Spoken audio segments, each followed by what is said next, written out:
At around this time last year, towards the end of my first term at my first year of university, I felt so lost and out of my depth. I fell very behind. I couldn't keep up at the rate at which lectures and contact hours and assessments were coming at me, and I didn't know how I could come back from this, and it all just started to feel very impossible, and I started to lose hope.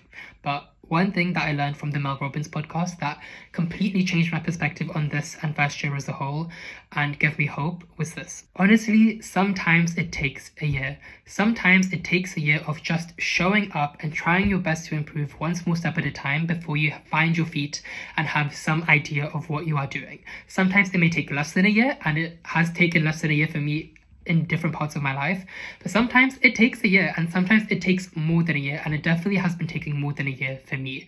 And once I finally accepted that sometimes life doesn't happen on the timeline at which you want it to go on, things started to fall into place. Once I shifted my focus to just trying to improve one small step at a time, that is when the pieces started to fall in place and when the real growth happened. So if you are in first year and feel completely out of your depth like I did last year, I want to say two things. Firstly, be kind to yourself, because the timeline that you set yourself may just be completely unrealistic. And secondly, just please don't give up, because I promise you that if you keep showing up and if you just keep trying to improve one small step at a time through learning about different ways of studying, through experimenting and reflecting and improving one small step at a time, things will start to fall in place and you will begin to figure things out and it will get better.